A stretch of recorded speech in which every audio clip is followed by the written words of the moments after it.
Hey guys, welcome you to part 3 of Cox's Bazar vlog. আজকে আমরা mainly যাচ্ছি কক্সবাজারের যেসব টুরিস্ট প্লেসগুলো আছে সেগুলো কভার করতে আপনাদেরকে আজকে আমরা দেখাবো যে আমরা কী কী করি আজকে সারাদিনটা পার্ট 3-তে কী আবার আসে পরে কথা হবে।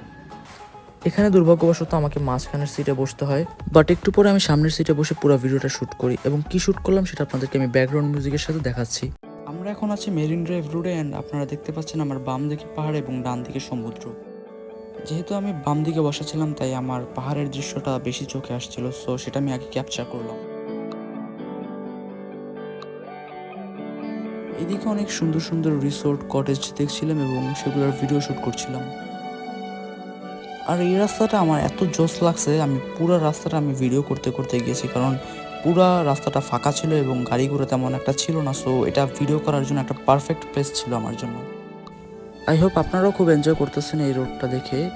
হয়তোবা আমি রিয়েল লাইফে এনজয় করছি, আপনারা ভিডিও দেখে এনজয় করতেছেন। অনেকেই হয়তোবা আমার মতো এই রোডটা ধরে টেকনাফ পর্যন্ত গিয়েছেন, সো আপনাদের কাছে এই রোডটা কেমন লাগছে কমেন্ট করে জানান। এখন আমরা অটো থেকে নেমে গেছি এবং বিচের দিকে হাঁটা শুরু করছি। আর এখানে যে পরিমাণের বাতাস, আমি এখানে ক্যামেরা ধরতেও পারতেছি না ঠিক মতো, ভিডিও শ্যুট করতে পারতেছি না।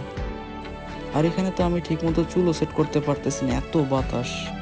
আর আমি তো বলতে ভুলেই গেছি, আমরা এখন আছি পাটুয়াটেক বিচে। আর আমার পিছনে যাদেরকে দেখতেছেন তারা সবাই এখন সেলফি তোলায় ছবি তোলায় ব্যস্ত। আর আমি একাই মনে হয় ছবি তেমন একটা তুলি নেই, কয়েকটা ছবি তুলছি বাট তেমন কোথাও আসলে পোস্ট করা হয় নাই। তারা খুবই বিপদে পড়ে গেছে, তারা দেখতে পাচ্ছে না তার পাথরগুলা, কারণ এইদিকে অনেক পাথরগুলো অনেক ধারালো, খালি পায়ে আসতে কোনো সময় স্লিপ কেটে পরে কেটেও যেতে পারে। তো ও ভাই রুদ্র গাইজ, এখন আমরা যাচ্ছি হচ্ছে কি এনানি বিচ। যে রোদ আর যে বাতাস, কোনো শুট ঠিক মতো নেওয়া যাচ্ছে না। আমাদের সূর্য ভাই সে মাঝখানে গিয়ে ছবি তুলেছে।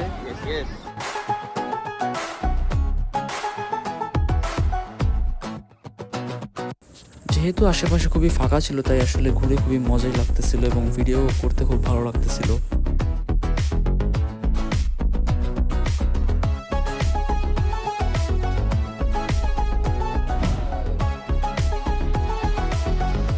আর এইদিকে এই অটোওয়ালা মামা আমাদেরকে পুরো স্পট সুন্দরভাবে ঘুরিয়ে দেখাচ্ছিল।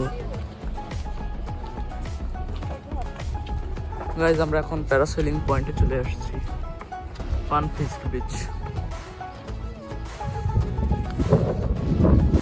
আর এইদিকে আমি এদেরকে সেলফি তোলার জন্য দাঁড় করাই এবং সেলফি তোলার পাশাপাশি ভ্লগও শ্যুট করতেছিলাম।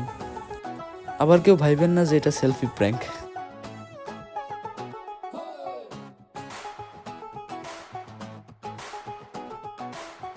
আমরা প্যারাসেলিং পয়েন্টে চলে আসছি, বাট প্যারাসেলিং এর দেখা নেই।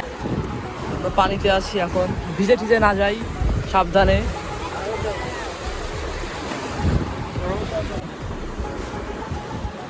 এটা ব্লগ হইতেছে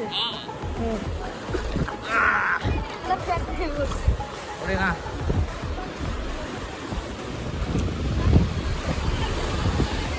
আসলে আমরা একটু দেখি ভাইয়ের কাছে যাই, দেখি ভাই কি করে আমাদের। এই পানি এখানে অনেক ক্লিন, আপনারা দেখতে পাচ্ছেন এখানে সবাই ছবি তুলছে।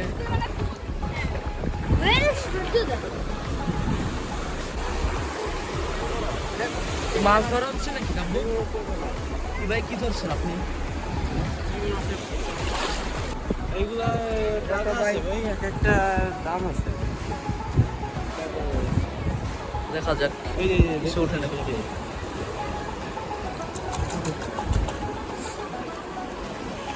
ওঠে মাছ, চিংড়ি মাছের পোনা এরকম ছোট সাদা সাদা।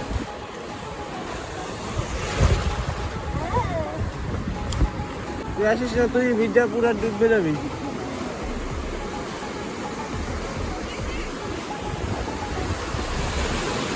ও রে ভাই, আমরা তো গোসলে বেরিয়ে গেলাম। কাব্য, কি মাছ দেখা যায়? এটা কি একটি মাছ, আমরা অনেক বিশেষ একটি বড় মাছ পেয়েছি। আপনারা দেখতে পাচ্ছেন এই মাছ 10 জনও খেয়ে শেষ করতে পারবেন না। দেখেন এটা কোথায় উঠেছিল, ও আচ্ছা, এটা হচ্ছে কি বড় মাছ, বড় না মিডিয়াম সাইজ এটা। ও আচ্ছা, আর এদিকে গাইজ আমরা এখন যাচ্ছি হিমছড়ির দিকে এবং হিমছড়ি গিয়ে আপনাদের সাথে কথা হচ্ছে। গাইজ এখন আমরা হিমছড়ির পাহাড়ে উঠবো, সো স্ন্যাক্স হিসাবে কুরকুরে নিলাম একটা এখান থেকে ওঠার আগে। ফাইনালি গাইজ আমরা এখন টিকিট কেটে হিমছড়ির পাহাড়ে উঠবো, বাট তার আগে আমরা এখানে একটা সুন্দর একটা ঝর্ণা দেখতে পাইছি। সো এখানে একটু কিছু সময় ছিলাম এবং অনেকে এখানে ছবি তুলছে, সো তাদের সাথে একটু সঙ্গ দিচ্ছিলাম। এখন এই টাস্কটা হচ্ছে সবচাইতে ঝামেলাপূর্ণ একটা টাস্ক। সিঁড়ি বেয়ে বেয়ে এখন আমাদেরকে পাহাড়ে উঠতে হবে। হ্যাঁ, কত উপরে, যদি ভালো কোনো ভিউ না পাই তাহলে পুরো কষ্টটাই চলে। আমাদের রুদ্র ভাই সাথে যাচ্ছে আইসক্রিম খেতে খেতে। আর এদিকে গাইজ সিঁড়িগুলো যে পরিমাণের উঁচু কি আর বলবো, যারা আসছে তারা বুঝে। গাইজ আমরা ফাইনালি হিমছড়ি পাহাড়ে উঠতে পারছি।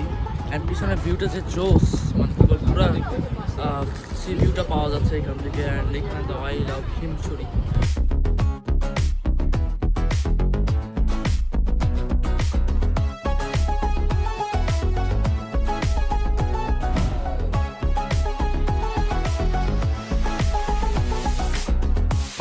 দাপ পাচ্ছি, আরাম পাচ্ছি। একটা স্টোর মালিক নাই, তো দুইটাই আমি। আমার লাভ লস নেই, আমার লাইফটাই লস। আমার ডাব শেষ, এখন খুঁজতেছি জেফরিদার ওই 2 নাম্বার স্টোরটা কারে দেব। এটার জন্য মানুষ খুঁজে বেড়াচ্ছে। 2 নাম্বার স্টোর পাহাড়ের সহজ সরল মে ট্রাইং টু ফাইন্ড আ পাহাড়ের সহজ সরল মে। বন্ধু আছে, সেলফি হচ্ছে না, ভিডিও হচ্ছে। যারা কথা সোজাই বলে।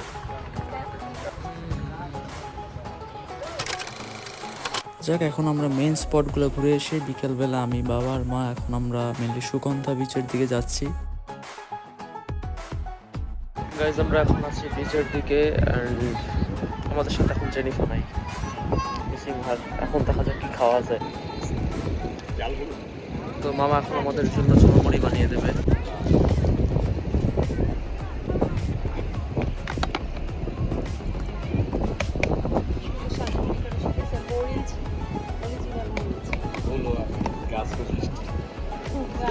প্লাস্টিকের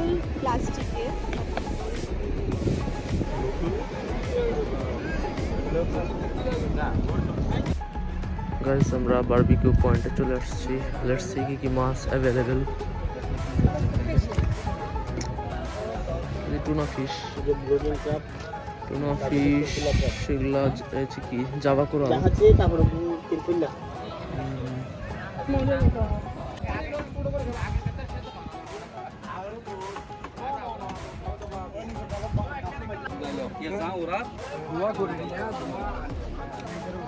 পোনা আছে, লইট্টা আছে, আপনার চিংড়ি আছে। আর এইখান থেকে আমরা একটা স্যালমন ফিশ বারবিকিউ করার জন্য অর্ডার করি। আর এদিকে আমি এখন দাঁড়িয়ে দাঁড়িয়ে দেখতেছিলাম এবং ভিডিও করতেছিলাম যে এরা যে বারবিকিউ করে এটার প্রসেসটা কি।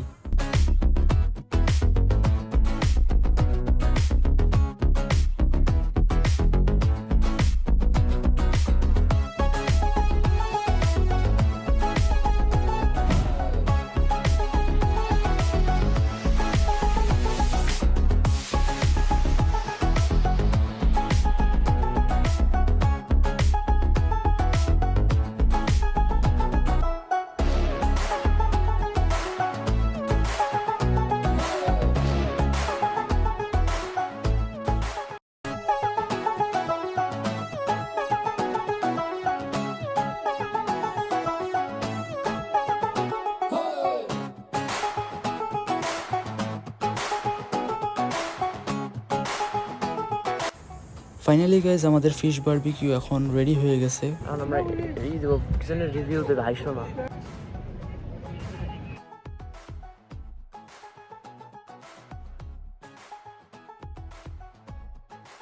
তো গাইজ চা খেতে খেতে পার্ট 3 এর এন্ডিংটা দিয়ে দিই। আই হোপ আপনাদের পার্ট 3টা খুব ভালো লাগছে অ্যান্ড আমি চেষ্টা করবো পার্ট 4টা খুবই তাড়াতাড়ি দেওয়ার।